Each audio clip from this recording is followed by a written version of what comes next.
अस्सलाम वालेकुम वरहमतुल्लाहि वबरकातुहू। यानी कि 50% लोग वितर नमाज जो होती है उसको यानी कि गलत पढ़ते हैं, उसको उनको तरीके तौर की भी वो खबर नहीं होती है।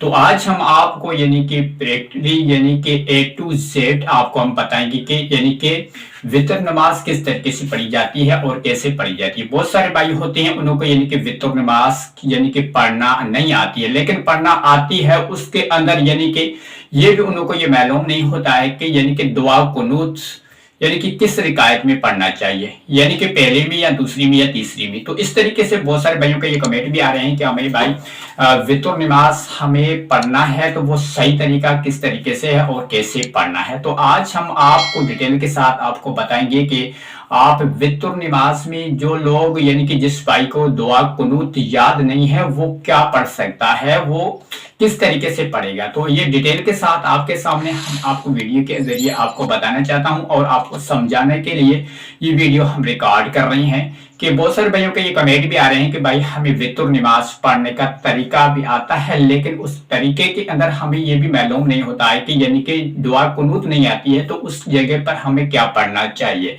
तो ये सारी के सारी डिटेल के साथ आपको हम बताने वाले हैं। तो आपने जब आप वितर नमाज पढ़ना स्टार्ट कर दी यानी कि इशा नमाज के बाद यानी कि 3 रकात जो वितर नमाज की होती है उसको पढ़ने का तरीका ये है।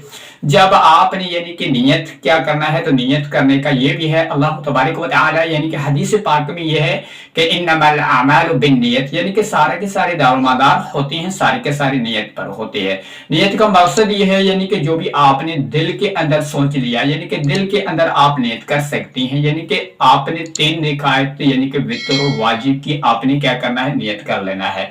नियत करने के बाद अगर आपको यानी कि 3 रकात यानी कि पहले रकात में जो हम पहले जो भी नमाज पढ़ते हैं उस तरीके से अपनी नमाज पहले सना पढ़ लें, उसके बाद औज़ुबिल्लाह और बिस्मिल्लाह के साथ और सूरह फातिहा मिलाकर यानी कि 2 रकातों को आपने इस तरीके से पढ़ना है जो हम फराज पढ़ते हैं उस तरीके से पढ़ना। अगर उसके बाद आपने 2 रकात के अंदर आपने बैठ जाना है। आपने बैठने के बाद अत्तहियात में बैठने के बाद आपने फिर भी यानी कि जो हम जैसे कि मगरिब नमाज पढ़ते हैं उस तरीके से आपने खड़े होना है। उसके बाद आपने पहले सूरह फातिहा पढ़नी है, उसके बाद सूरह कोई भी सूरह आप मिला सकते हैं उसके अंदर। तो सूरह मिलाने के बाद आपने यानी कि सूरह मिलाने के बाद दूसरी सूरह मिले यानी इखलास या सूरह कौसर को आपने छोटी सी सूरह याद हो आप वो मिला सकते हैं। उसके बाद आपने क्या पढ़ना है, आपने जब या दुआ कुनूत है तो उसके बाद आपने पहले सूरह फातिहा मिला दी तीसरी रकात के अंदर, सूरह फातिहा के बाद और कोई भी सूरह आप मिला सकते हैं। उसके बाद सूरह मिलाने के बाद आपने दुआ कुनूत पढ़ लेना है। दुआ कुनूत तो याद होगी लेकिन नहीं याद हो तो इसको याद कर लेना, लेकिन याद नहीं है तो आपने इस जगह पे आपने पढ़ना है या रब्बना या रब्बना या रब्बना। आप 3 मरतबा ये पढ़ सकते हैं। उसके बाद आपने जो भी यानी कि आपने वितर नमाज पढ़ी है तो वो अपनी या रब्बना पढ़ने से आपकी नमाज हो जाती है। लेकिन इससे बेहतर यह है कि आपने दुआ कुनूत को लाजमी याद करना, क्योंकि दुआ कुनूत वितर नमाज का एक हिस्सा है और उसमें जरूर पढ़ना लाजमी है। अगर जब आप वितर नमाज नहीं पढ़ेंगे, वितर नमाज सही नमूने से नहीं पढ़ेंगे तो आपकी ऐशा नमाज भी होगी, वो भी ऐशा नमाज आपकी काबिल कबूल नहीं होगी। लेकिन आपके कबूल का मकसद यह है कि आपका फर्ज तो उतर जाता है लेकिन आपको उसका अजर और सवाब नहीं मिलेगा।